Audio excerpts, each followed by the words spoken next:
Now, this seems to be the ultimate provocation by terror backers in Kashmir. A march was taken out in Anantnag of Eid, with protesters brandishing posters praising Burhan Wani and 2611 mastermind Hafiz Saeed. In fact, as we've been telling you since the morning hours, Eid festivities were marred with stone pelting processions, and here you are seeing that visuals of how these group of people, a huge group of people, in fact taking out that procession with the poster of Burhan Wani, the slain terrorist, and Hafiz Saeed, who's presently in house arrest in Pakistan. So those are the visuals, of these locals taking out that protest march, carrying along with them the poster of Hafiz Saeed and Burhan Wani. Executive Editor Gaurav Sawant joins us for more on this. Gaurav, I mean, this is such a tragedy that on the occasion of Eid, here are these people singing praises of Burhan Wani and Hafiz Saeed. In fact, we've been also talking about that video of the Jamaat al-Dawa urging people to pray for the deceased terrorists. You know, on Eid, people pray for brotherhood, they pray for peace. But here, you have a handful of people in South Kashmir and Anantnag. This incidentally is Mehbooba Mufti's area, where they're actually taking out a rally in the name of Lashkar-e-Taiba terrorist Hafiz Mohammad Saeed, who's a designated global terrorist. And India Today has put out these images just so that the world realizes the truth about what this unrest in Kashmir is all about. So while you have some elements who pretend that this is all about Azadi, some who say that this is a political movement, what this actually is Lashkar-e-Taiba or Pakistan-sponsored terror in the Kashmir Valley, because it's again in the same area in Anantnag where you had stone pelting at security forces on Eid morning. Again, there was no provocation from the security forces, no anti-terrorist operation being carried out.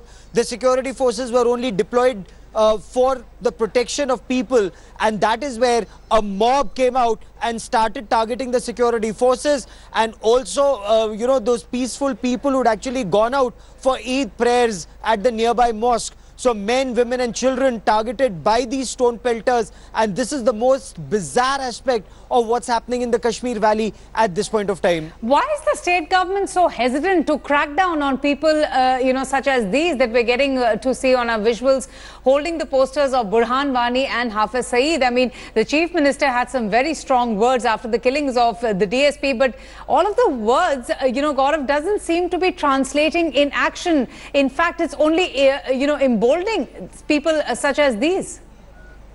Unfortunately, you're actually right on this assessment. While security forces have been carrying out a series of operations against terrorists and a record number of terrorists have been eliminated, but because the government is not taking action against either stone pelters or this mob mentality when anti-terrorist operations are carried out and stern action. Look, anti-terrorist operations have happened in the Kashmir Valley for decades, but it's only in the past 3 years when that EDI Pampor, for example, when that operation was being carried out, where we lost 2 young army officers of the special forces, or that subsequent attack on the CRPF convoy when stone pelters started coming out in large numbers, and because the government took no action against them, it emboldened them, and now this fire, this disease actually has spread across the valley of stone pelters coming out to prevent anti-terrorist operations. So while the army deals with it very sternly, it's for the Jammu and Kashmir police and the CRPF to show the same zeal with which they need to go after these elements. Unfortunately, that's not happening. And we're seeing a result of, the effect of this disease, this kind of deep-rooted radicalization with, even Eid festivities, Gaurav, also not being spared, in fact, being hit by incidents of stone pelting. You're spot on there. So it's Eid today. On the 2 of the most auspicious days of Ramzan, security forces were targeted, army camps were targeted, Jammu Kashmir police was targeted.